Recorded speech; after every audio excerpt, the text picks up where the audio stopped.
GTX 얘기를 한번 네네네. 꺼내볼게요. 수도권 광역급행철도죠. GTX ABC 노선 이게 지금 각각 평택, 춘천, 아산까지 이제 확장을 하기로 했고요. 네. 또 오늘 2035년 일부 개통을 목표로 뭐 GTX DEF 노선을 이제 신규로 추진하겠다라고 네. 했는데요.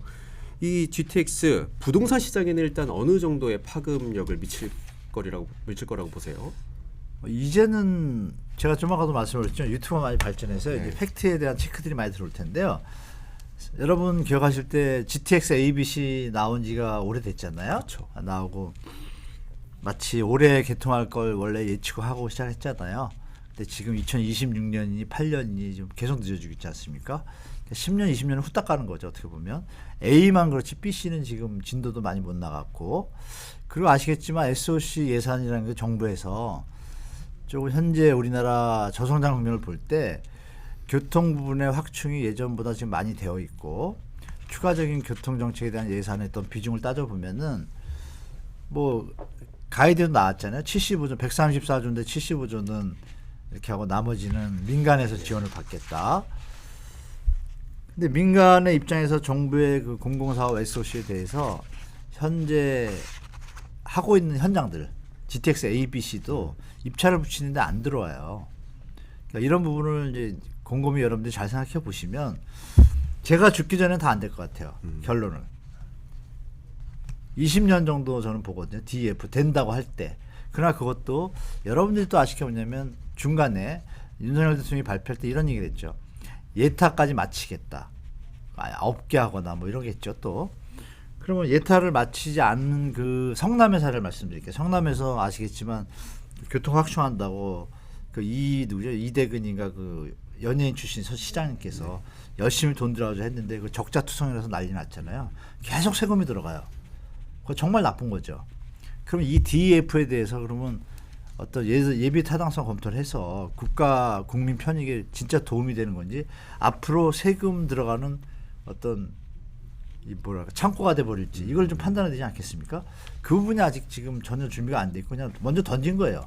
그럼 사업을 하려면 원래 KDI에서 이런 것들을 예타 전에 사전 타당성 검토도 하고 이런 걸 다 해본 다음에 발표를 했으면 또 좋은데 이게 가다가 또 안 되면 어떻게 돼요? 또 실망하잖아요. 그래서 지금 제가 볼 때 ABC는 계속해서 뭐 시간이 좀 걸리겠지만 다 완공이 될 것 같고 DF는 ABC가 다 되고 나서 그때 생각할 거 아닌가요? 하던 것도 안 했는데 더 하겠다. 이게 100% 믿을 만하다고 저는 볼 수 없고 중간 과정에서 어떤 뭐 아시겠지만 리스크가 생긴다든지 여러 가지 문제들로 인해서 또 GTX가 심도 60m 아닙니까? 그럼 또 예전에 철도 있잖아요. KTX나 이런 거를 또 같이 공유하는 또 이런 개념으로 가다 보면 원래 목적과 좀 달라질 수 있는 이런 부분이 많아요. 그래서 변수가 많이 있기 때문에 100% 지금 발표되자마자 약간 호기가 있지만 현재 GTX 예정지들도 예전에 과하게 고평가돼서 높이 됐다가 지금 약간 조정받고 있지 않습니까? 그런 것처럼 GTX에 대해서 또 민간이 들어오게 되면 이 일본의 신간센처럼 교통비가 비싸가지고 효용도가 떨어져요. 근데 지금 국가가 할 때만 교통비가 좀 저렴하고 어느 정도 유지가 되거든요. 그러니까 이런 부분도 총합적으로 생각해 주시면 과연 그것이 여러분 생각하시면 KTX가 나오면 마치 세상이 천지개벽할 것 같았잖아요. 근데 어떤가요? 분산의 효과는 분명히 있지만 KTX로 인해서 뭐 조금 인생이 많이 조금 생활이나 어떤 사회 어떤 측면에서 좋아진 건 분명히 있지만 완전히 뭐 세상을 바꾼 건 아니잖아요. 뭐 그런 걸 한번 생각해 보실 필요가 있을 것 같습니다. 하긴 뭐 지금 동탄 수서가 16분 정도면 이제 GTX A가 16분에 네. 다닌다고 하는데요. 왕복 8,000원 정도라고 하더라고요. 네, 8,000원이면 뭐 28에 16. 그럼 보통 한 달이면 한 20만 원 정도가 되는 거거든요. 출퇴근으로 20만 원을 아직 확정된 건 아니잖아요. 아직은 아니죠. 네네. 예, 그 정도 될 거라고 다들 근데 예상을 중요한 건 하는데. 그 내 집이 그 역전에 있는 건 아니잖아요. 그렇죠. 그럼 버스 타고 거기까지 가야 되잖아요. 기차 타고 가야 돼. 내려서도 마찬가지 아닌가요? 수서에 내려서 강남 양재동 걸으면 또 버스 타야 되잖아요. 이런 거 다 합산해야겠죠. 그래서 그런 부분이 나중에 좀 팩트로 또 나올 겁니다. 제가 볼 때. 그래서 너무 장밋빛까지 질 게 아니라 급한 분들은 도움이 되겠구나. 그러나 출퇴근에는 분명히 지금 계산해 볼 때 이 지대나 주택 가격이라는 것이 거리와 시간에 대한 기회비용의 가격이 이제 토지 가격이나 주택 가격에 반영되는 거잖아요. 직장이랑 집이 가까우니까 좀 비싼 거고 교통비가 주니까 교통비가 늘면 그만큼 집값이 그만큼 상쇄되는 효과가 있지 않습니까? 이런 부분을 계산해 보시면 지금의 현재 GTX발 호재들은 과하게 지금 높이 반영 평가됐다 이거죠. 제가 볼 때. 그래서 그 부분 잘 생각하시고 나중에 오픈되고 나면 여러분이 생각하지도 못한 상황이 올 수도 있다. 뭐 여기까지 말씀드리면 한번 검토해 줄 필요가 있다는 말씀드리겠습니다. 네. 아주 뭐 하나 더 여쭤보면은요. 네. 지금 뭐 GTX가 계속 이렇게 남발되는 거 그렇게 되면 수도권 집중 현상이 더 오히려 강화되는 거 아니냐, 심화되는 거 아니냐 이런 블랙홀 지적도 현상이 지금 네, 나오고 맞습니다. 있어요. 예. 예, 블랙홀 현상이 분명히 생기죠.